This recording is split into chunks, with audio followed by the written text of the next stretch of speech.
নমস্কার বন্ধুরা, রূপা রান্নাঘরে একটি নতুন রান্না ভিডিও সবাইকে অনেক অনেক ভালোবাসা দিয়ে স্বাগত জানাই। আজ আমি নিরামিষ করে পনির রান্না করব, সেটাই বন্ধুদেরকে শেয়ার করব। দেখুন, আলু সিদ্ধ করে শুলে নিয়েছি, টমেটো কেটে নিয়েছি, আর যেখানে পনির কেটে নিয়েছি। খুব কম উপকরণ দিয়ে আমি রান্নাটি করব। এই যে নুন হলুদ মাখিয়ে নিয়েছি পনিরে। এখন পনিরগুলিকে ভেজে নিব। পনিরগুলিকে ভেজে নিচ্ছি।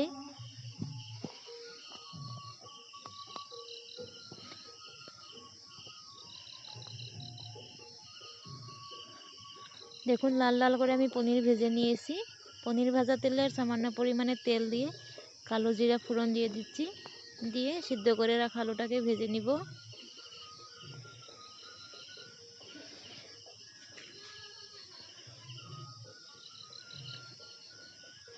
আলুটাকে অল্প সময় লাল করে ভেজে নিয়েছি।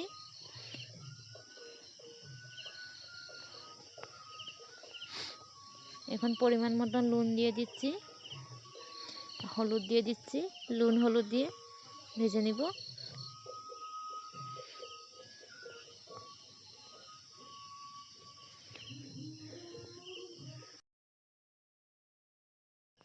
টমেটোটাকে দিয়ে দিচ্ছি, দিয়ে আলুর সাথে একসাথে ভেজে নিয়েছি। এখন 1 চামচ পরিমাণে লঙ্কা গুঁড়ো দিয়েছি। লঙ্কা গুঁড়োটাকে দিয়ে আলু আর টমেটোটাকে খুব ভালোভাবে ভেজে নিব।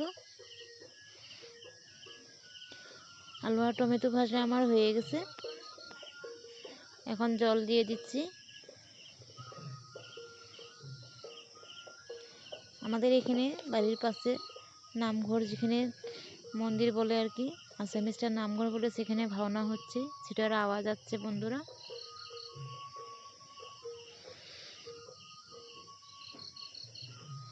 এখন ভেজে রাখা পনিরগুলিকে দিয়ে দিচ্ছি, আর ভেজে বেটে রাখা মশলা, ধনে জিরে শুকনো লঙ্কা একসাথে ভেজে বেটে নিয়েছিলাম, সাথে লং ইলাচি লবঙ্গ দিয়েছিলাম,